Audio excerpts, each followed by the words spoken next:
nulle part. Qu'est-ce que ça veut dire quand on fait un choix? Quand on fait un choix, ça veut dire qu'on peut s'être trompé dans son choix. Ça veut dire qu'on peut à la fin ne rien avoir. Et ça, c'est l'élément le plus important. Vous allez tous être obsédés par vous dire quelle est la meilleure décision que je puisse prendre.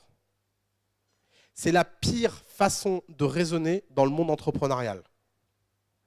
Les entrepreneurs qui réussissent ne sont pas les gens qui prennent les bonnes décisions. Les entrepreneurs qui réussissent sont les gens qui font. Et donc, en faisant, vous voyez si vous avez pris le bon choix ou pas, et ça vous permet d'avancer. Ça vous permet de mieux décider, ça vous permet d'avoir de l'information.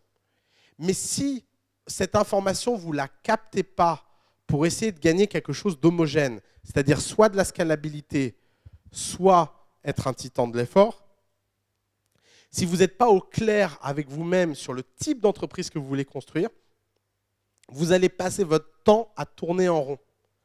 Et donc, vous passerez votre temps à ne jamais échouer. Cas très classique des gens qui font une plateforme et font aussi du service à côté.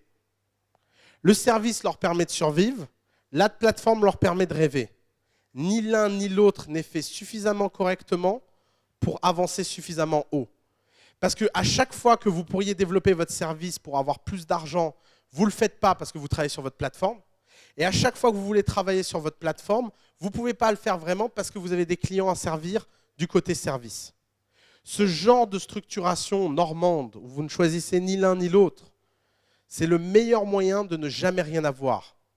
Qu'est-ce que ça veut dire? Ça veut dire que si à l'inverse, vous aviez fait un choix, au moins si vous aviez fait le choix plateforme, vous n'auriez pas pu survivre des années. Parce que vous n'auriez pas eu des années devant vous de confort, de semi-confort très inconfortable en fait. Il aurait fallu réussir ou échouer. Et cette peur de la mort, c'est le moteur entrepreneurial. Si à chaque fois que vous prenez une décision, dans votre arbre, il n'y a pas réussite ou mort, si vous ne vous mettez pas en danger de mort dans chacune des décisions que vous prenez, vous n'êtes pas en train de vivre une aventure entrepreneuriale. Vous êtes juste en train de vivre une aventure managériale. C'est quoi la différence entre une aventure managériale et une aventure entrepreneuriale? C'est qu'un manager essaie de contrôler le risque, un entrepreneur essaie de survivre au risque. Et voilà ce que vous allez apprendre à coup d'état. Parlons de... Alors, la question, c'est qu'est-ce que je pense du modèle 37 Signal? Alors, parlons